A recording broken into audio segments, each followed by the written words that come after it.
A very good evening to all of you. So today we have gathered again to continue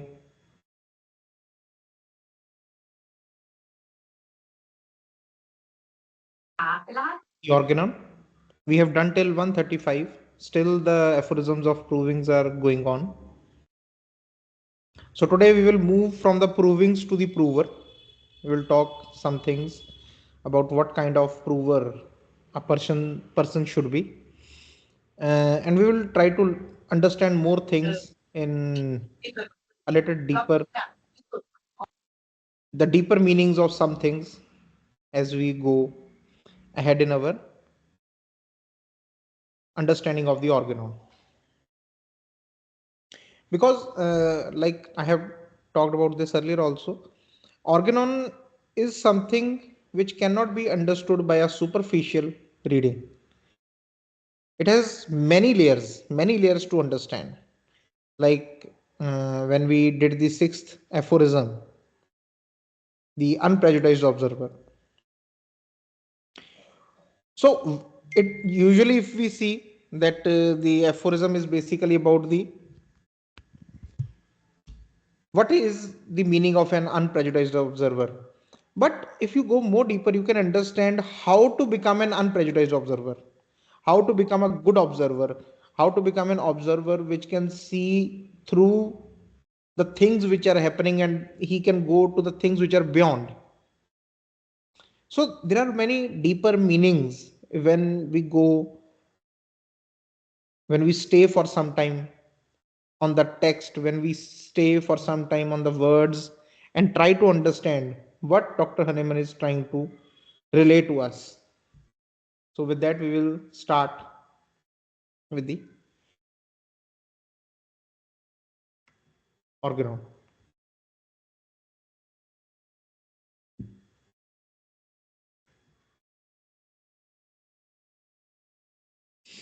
So we have done till 135 and we will continue with aphorism 136.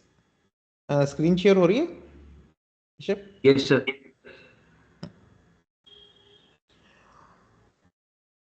So although has been said, a medicine on being proved on healthy subjects cannot develop in one person all the alterations of health it is capable of causing, but can only do this when given to many different individuals.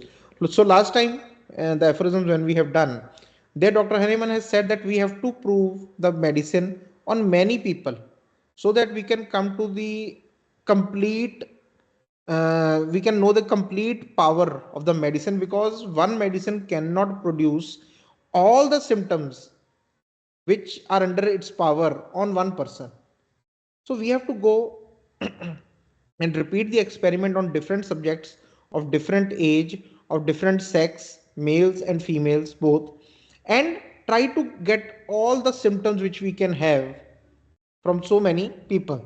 So in this, he is basically summarizing or talking about the same point, that he's saying that although this thing has been done, I have already said that we have to give the medicine to different individuals varying in their corporeal and mental constitutions, different kind of mental constitutions, different kind of physical constitutions. We have to give the medicine who have different kind of individualities, because then only we can see that this complete array of symptoms which a medicine can produce.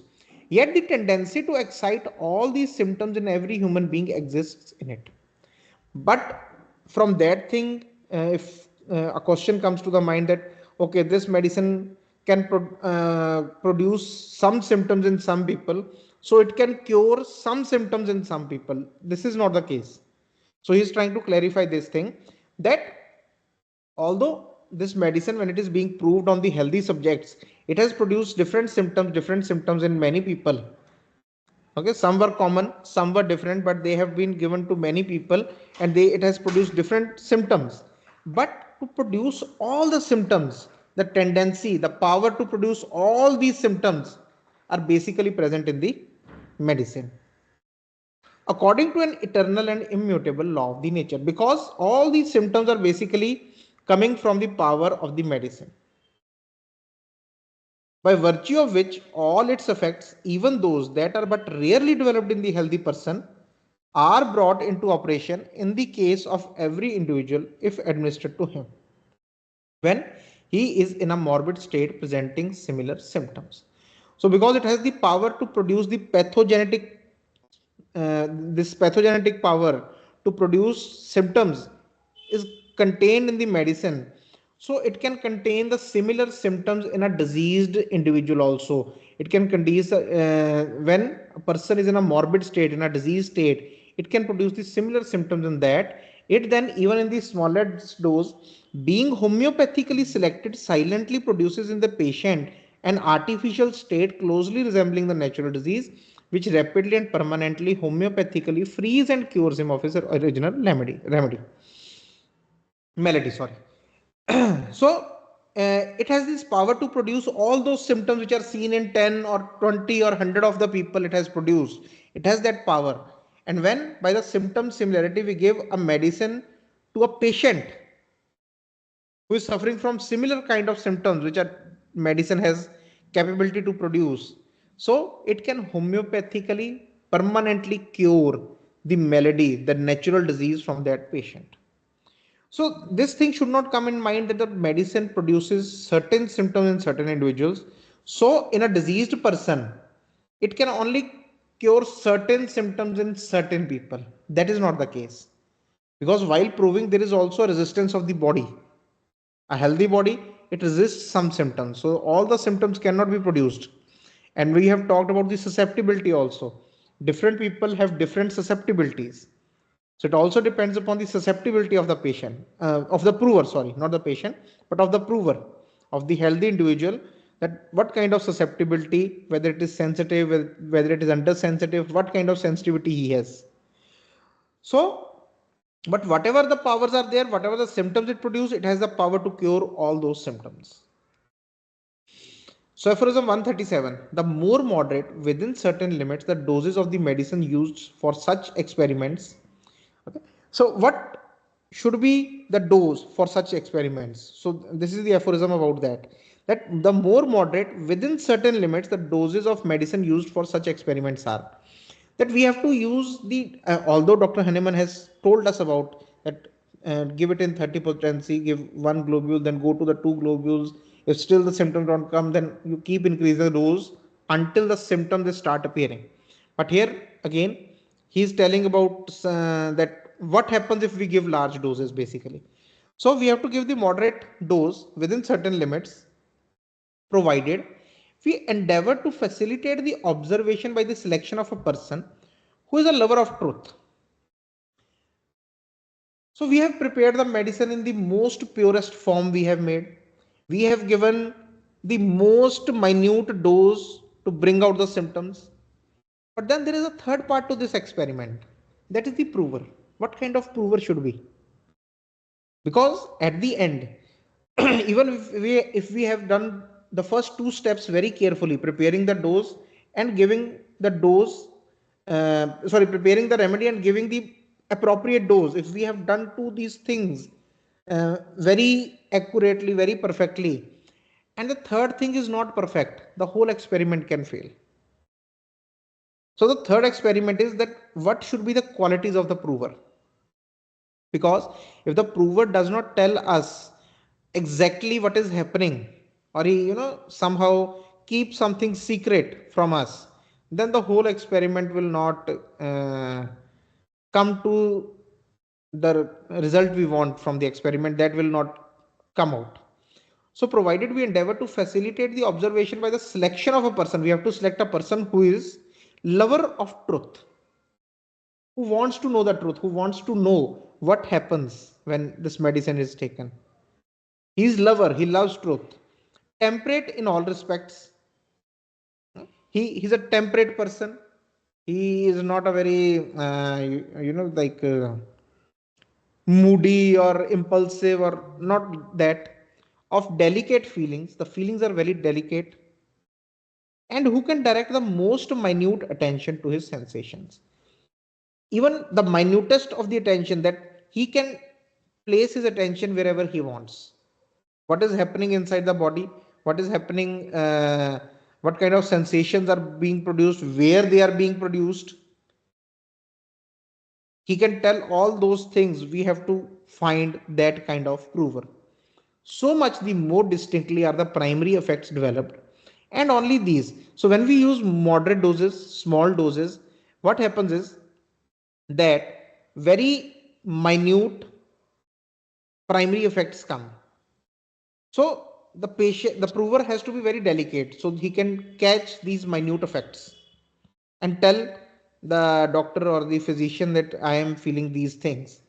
So much the more distinctly are the primary effects developed, and only these which are most worth knowing occur without any admixture of secondary effects or reactions of the vital force. So when we use minute doses, very minute primary effects come without the mixture of secondary effects, and that is the true knowledge of the provings. Because if the secondary effect, I think someone's mic is on.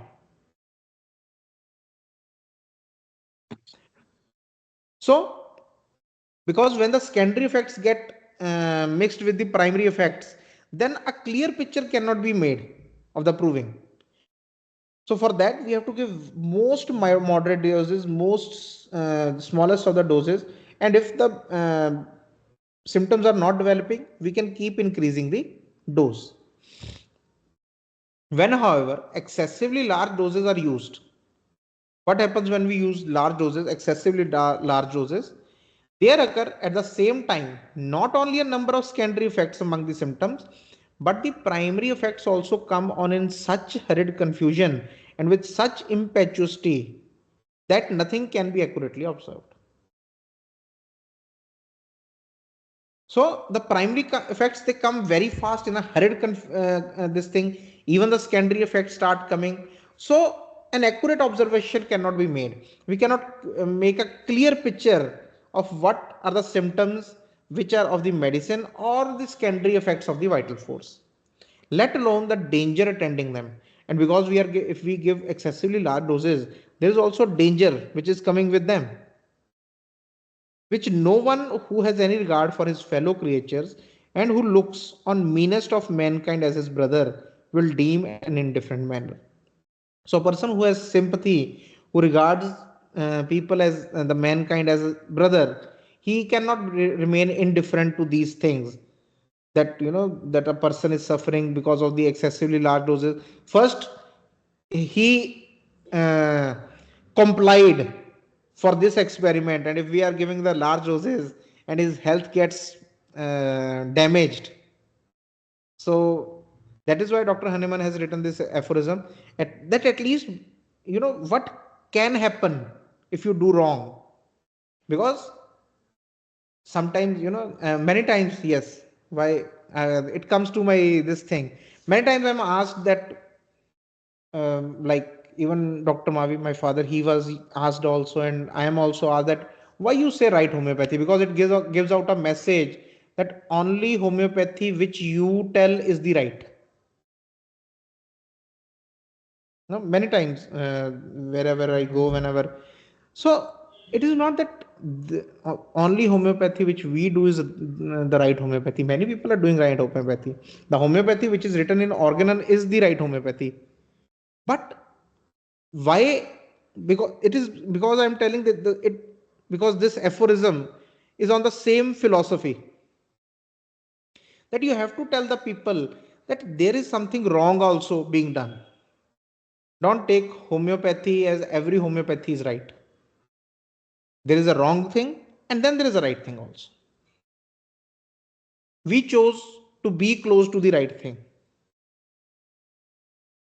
Okay, there are many good teachers, there are many good homeopaths.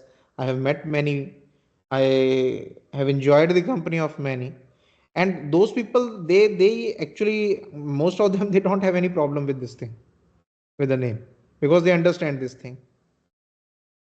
They don't get hurt by this name.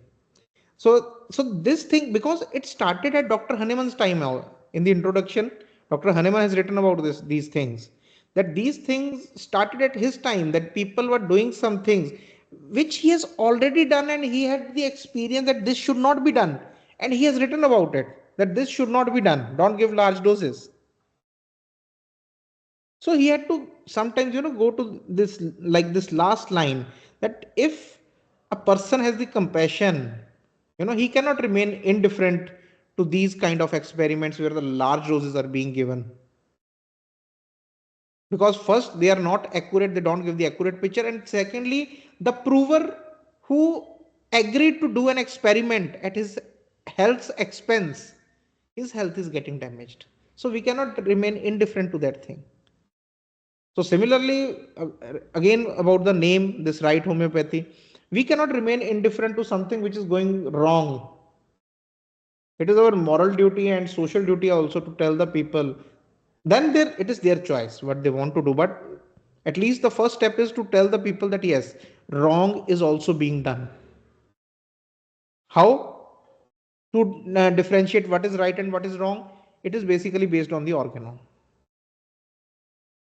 It is based on the organon. Whatever agrees with the organon is right. Whatever goes out of the boundary of the organon or the principles of the homeopathy is wrong. That's it. Simple measure to simple yardstick to measure what is what.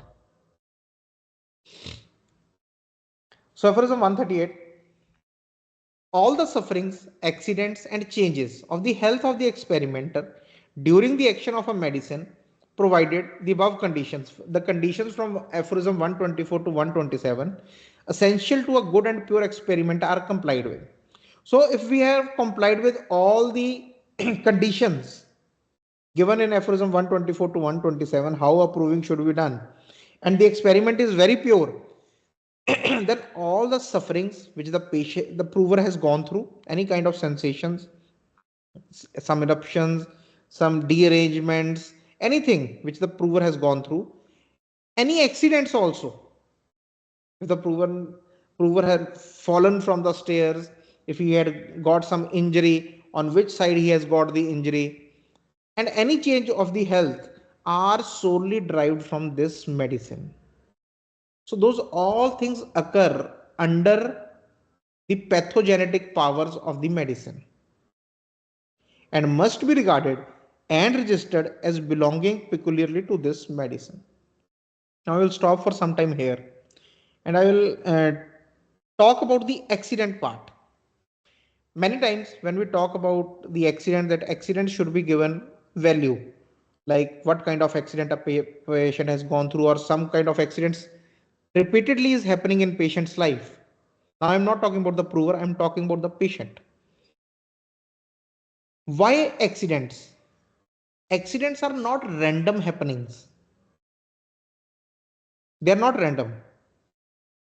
There is basically a diseased process going on behind it, that a person has gone through the accident.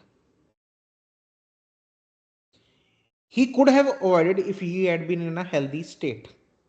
Okay. Many times, if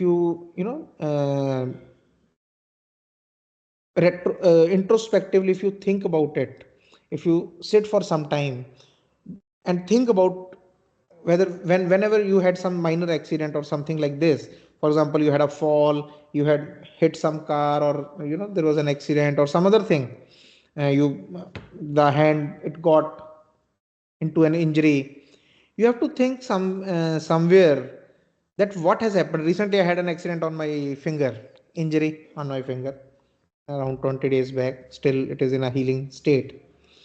So when you think about it, that why, what happened, there is always a psychological process or something was happening behind to it, which we can call as a diseased, prior, a state prior to something happening, that is always there, and then this accident happens. So similarly, when we are prescribing the medicine, we have to take into consideration, whenever we are basically proving the medicine, then also it has to be taken under the action of the medicine. In patient in disease state, it has to be taken under the action of the disease. It is a disease, the sura which is running behind is the cause for these kind of accidents, and registered as belonging peculiarly to this medicine, as symptoms of this medicine even though the experimenter had observed a considerable time previously the spontaneous occurrence of similar phenomenon himself. Although some time ago the prover he might have experienced this kind of phenomenon him, okay, but when this process is going on, when the medicinal process is going on, it has to be considered under the action of the medicine. Why? The reappearance of these during the trial of medicine only shows that this individual is, by virtue of his peculiar constitution, particularly disposed to have such symptoms excited in him. So this also tells that this particular person, for example, long back, a prover had an episode of diarrhea, long back, like 6 months, 10 months. Now he's proving the medicine, he's proving sulfur. So after taking the sulfur, he starts having diarrhea again, somewhat like the diarrhea which he had. The characteristics of the diarrhea are same as he used to have 6 months, 10 months back.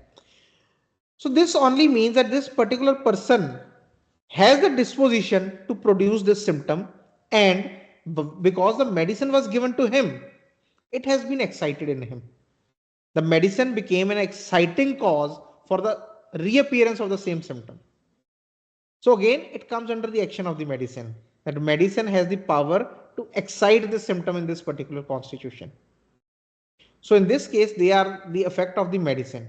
The symptoms do not arise spontaneously while the medicine that has been taken is exercising an influence over the health of the whole system but are produced by the medicine. So the medicine that do not come randomly or they do not arise spontaneously on their own under the action of the medicine when the medicine is being proved. They always come because the medicine is basically putting an influence on the health of the patient or of the prover, sorry.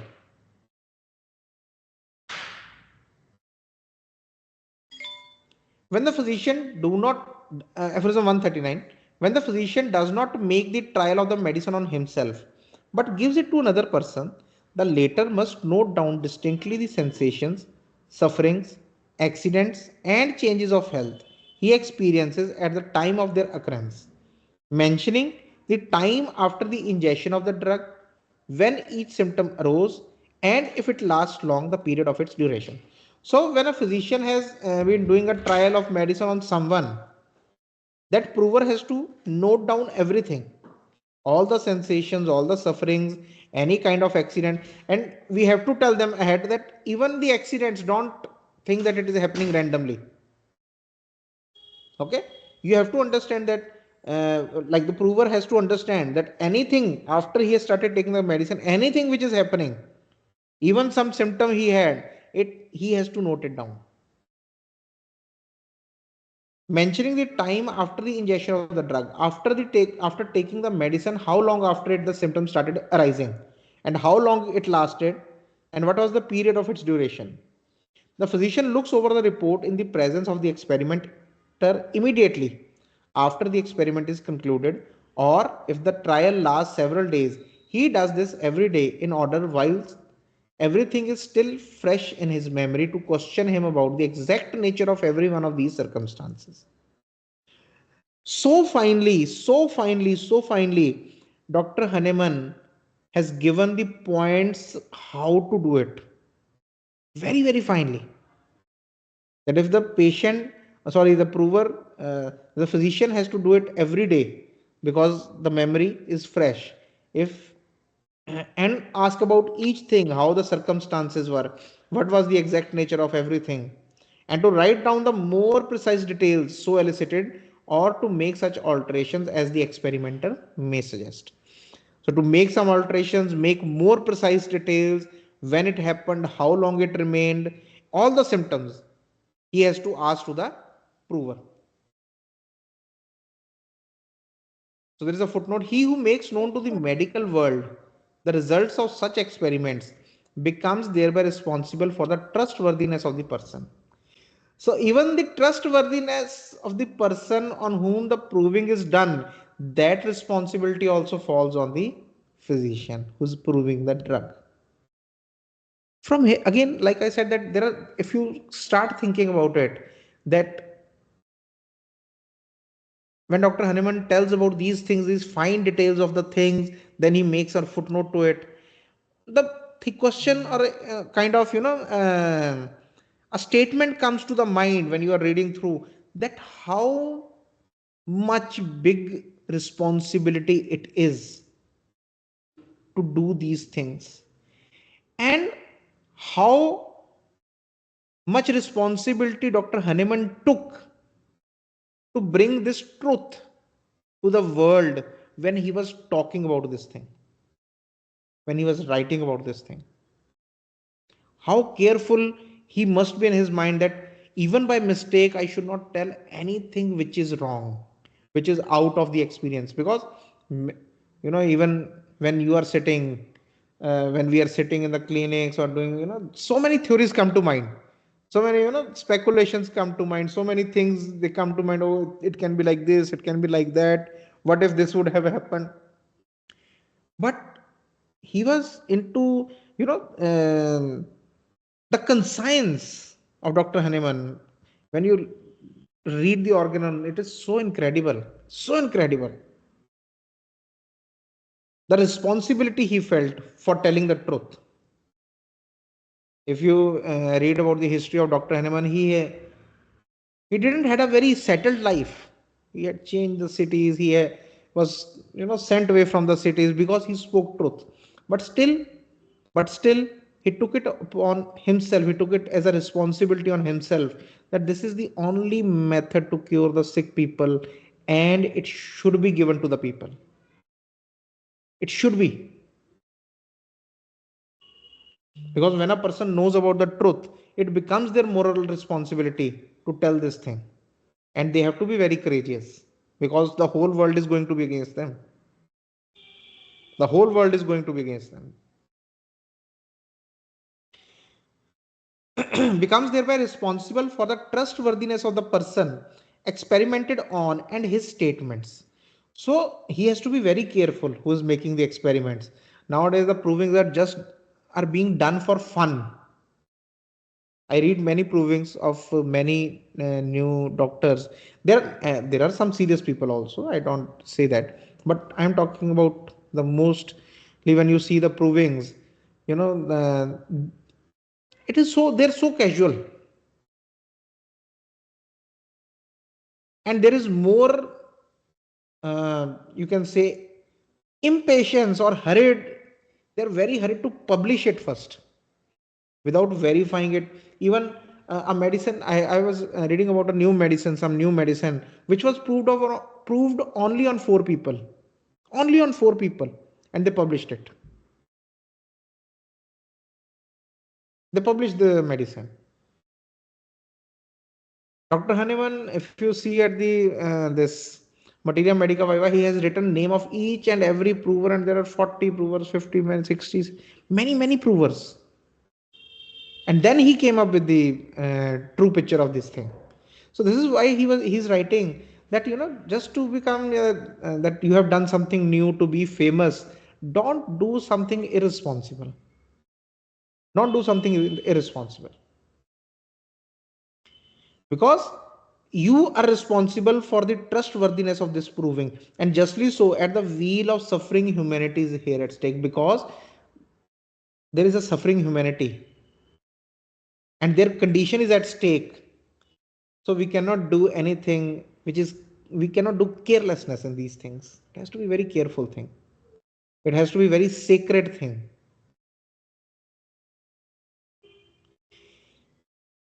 Aphorism 140. If the person cannot write, the physician must be informed by him every day of what has occurred to him. So because at that time there were many people who were not able to write. They can speak, but they were not able to write.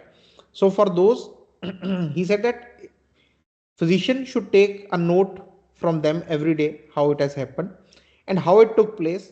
What is noted down as authentic information on this point, however, must be chiefly the voluntary narration of person who makes the experiment, nothing conjectural, and as little as possible derived from the answers to leading questions should be admitted. Okay. So first of all, one has to write only those words or things which the person, the prover, has narrated voluntarily, chiefly the voluntary narration, which he has voluntarily narrated that this has happened. And anything conjectural, anything fictional should not be added to it. And as little should be added the information which you got from the leading questions. Anything about the appetite, did you felt appetite today? These kind of questions should not be asked, and the information should not be added from these kind of questions. Everything must be ascertained with the same caution as I have counseled above for the investigation of the phenomena and for tracing the picture of the natural disease. So he's saying that everything should be taken very cautiously, very carefully, as I have told in the aphorisms of case taking, that when you are taking a case, when you are basically investigating the phenomena of the natural diseases, you have to be very cautious about asking everything. Don't ask the leading questions. Let the voluntary narration come to you. So in the same way, we have to note down everything. But the best provings of the pure effects of simple medicines in altering the human health and of the artificial diseases and symptoms they are capable of developing in the healthy individual are those which the healthy, unprejudiced, and sensitive physician institutes on himself with all caution and care here enjoined. So Dr. Hahnemann here says in 141 that the best prover is basically as a healthy, unprejudiced, and sensitive physician himself. If a proving is done by the physician on himself, that will be the best. Why? We'll come to that part. That will be the best way to know about the powers of the medicine. He knows with the greatest certainly the things he has experienced in his own person. Because when it is happening with him, he can be very, very, very certain that these are the things and these are the symptoms which are coming. So footnote to aphorism 141. And this is how Dr. Hahnemann actually did the provings. He always proved the medicine on himself, did took all the knowledge from the proving, whatever he had, and then to add some things to them, he would, prove on the other people. Many times reprove if he felt the same phenomena in him. So he has gone to so much, you know, pain to get all this information. It's so big thing he has done. If you could imagine that, in his lifetime. So footnote to aphorism 141. Those trials made by the physician on himself have for him other and inestimable advantages. So when the physician makes trial on himself, there are other advantages also. What are those advantages? In the first place, the great truth that the medicinal virtue of all drugs, whereon depends their curative power, lies in the changes of health he has himself undergone from the medicines he has proved. So the first thing is that you get a first hand information about the power of the medicine. What kind of changes, what kind of sensations, what kind of the symptoms the medicine can cure, produce and cure. So you get the first hand knowledge about that thing. And the morbid states he has himself experienced from them becomes for him an incontrovertible fact because he has already experienced it. For example, if you have experienced the nausea, you will certainly know when some person will tell in some language that he is feeling nausea. There can be many ways, like I'm not feeling good here. We know that nausea happens here or sometimes here also. So he will say, I'm not feeling good here. There is something, coming up. So it will strike to, okay, he's suffering from nausea. So there is an incontrovertible fact which a person uh, has the first hand knowledge. The physician will have the first hand knowledge of that thing. Again, by such noteworthy observations on himself, he will be brought to understand his own sensations, his mode of thinking, and his disposition. The foundation of all true wisdom, Nathi Sutan thou thyself. You know? So when he is basically doing this thing, he will go in, because to understand what is happening, you have to go inside. There is an outer world and then there is an inner world. We keep thinking whole day. Our mind is full whole day, full of thoughts whole day. but we don't know about them, what is going on, because we very seldomly we go inside, very seldomly.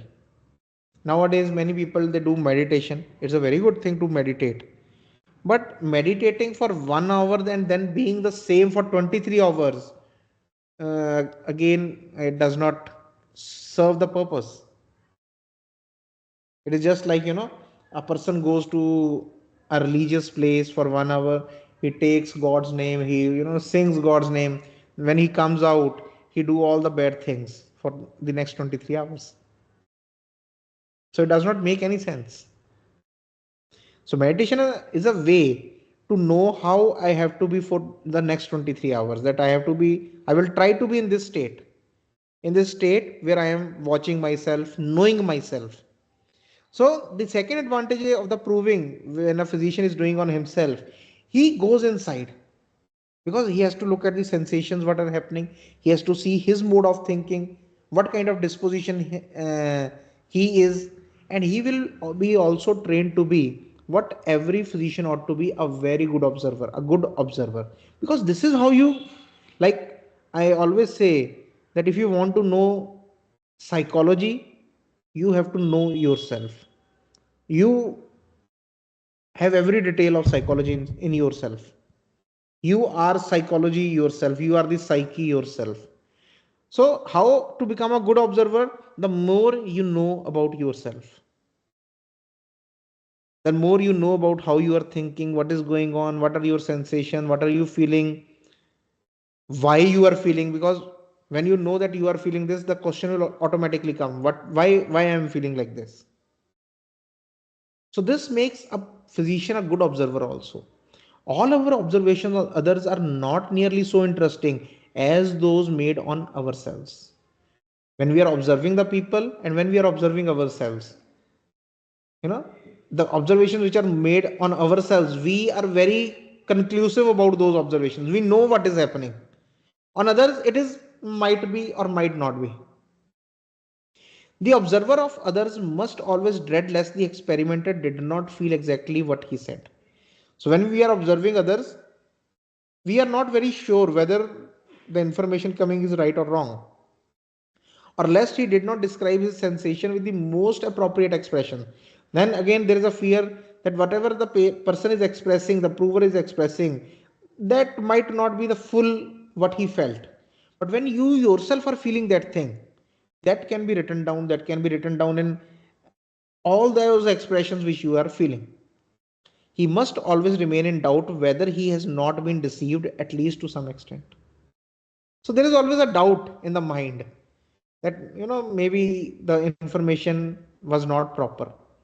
These obstacles to the knowledge of the truth, which can never be thoroughly surmounted in our investigations of the artificial morbid symptoms that occur in others from the ingestion of medicine, cease entirely when we make the trials on ourselves.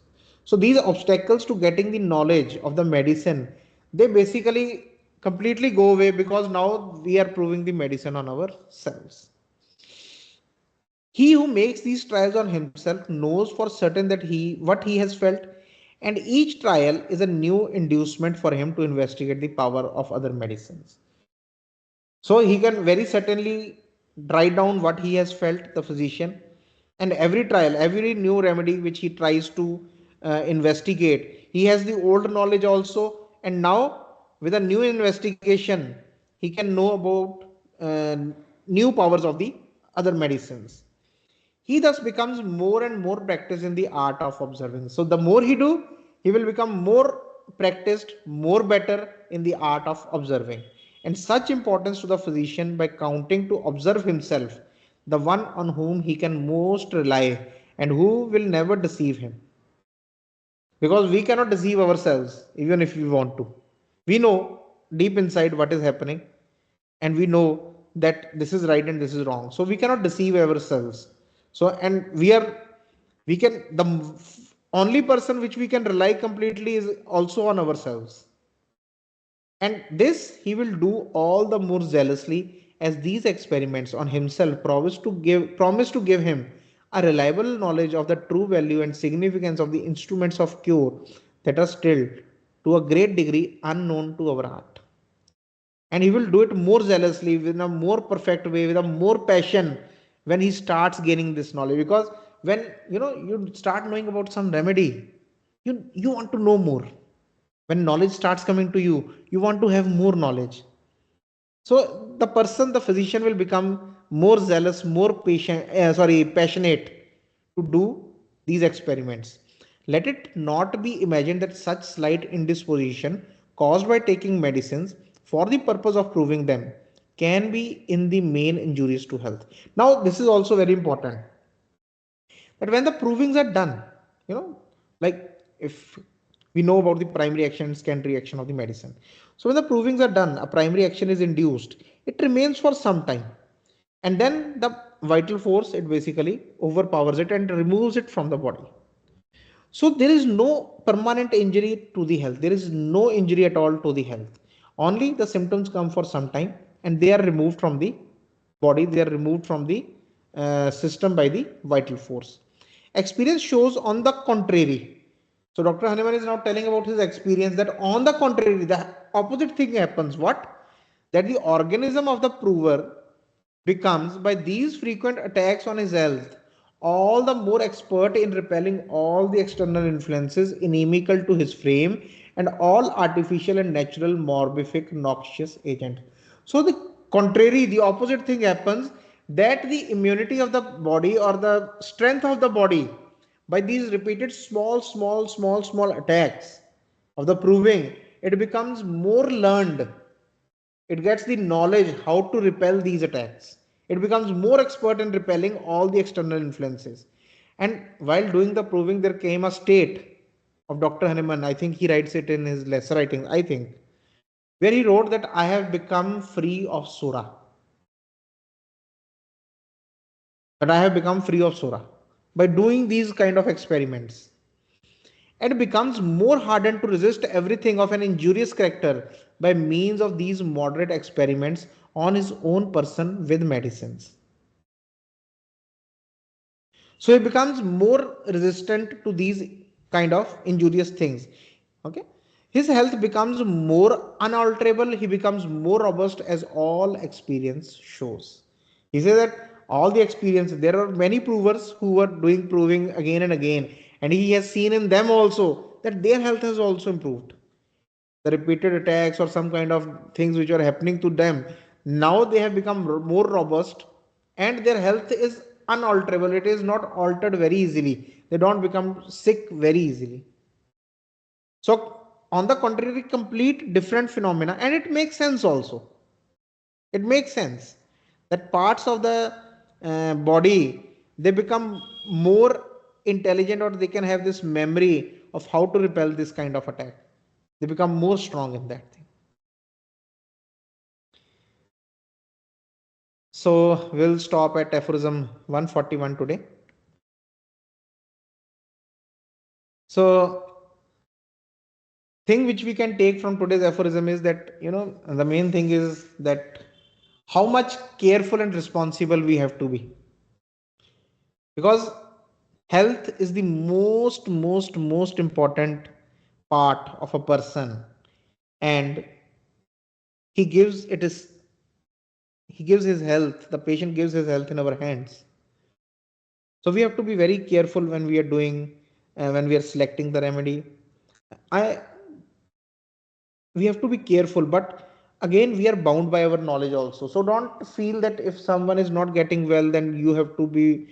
The only thing which we can do is give our 100%. If we are very sure that we have given our 100%, and still the result has not come, then it is okay, we can try again, we can try again and again and again with our 100%, and one day will come when the result will come. But the main thing is to understand this thing, that we have to give our 100%. The responsibility we have to take, that when the patient is in front of me, when I am analyzing the patient, nothing else exists for me, because the master, because our teacher, because our you can say father of homeopathy, who gave this science to us, he was like this. So somewhere, if we I can only become 1% of one he was, then I think, as his he did not lived in vain, then I will not also live in vain, even if I become 1% of what he was. So we have to understand the emotion. There is an emotion, underlying the organon. That is very important to become a homeopath. Because until and unless we tap into that emotion, tap into that feeling, and retain that feeling inside, that emotion inside, then we start becoming homeopath. So with that, I will take your leave. Any questions, anything we can discuss next time. You can send it in the group. You can send me personally also, and we can discuss that. With that, I will take your leave. Thank you. Thank you very much. Good night.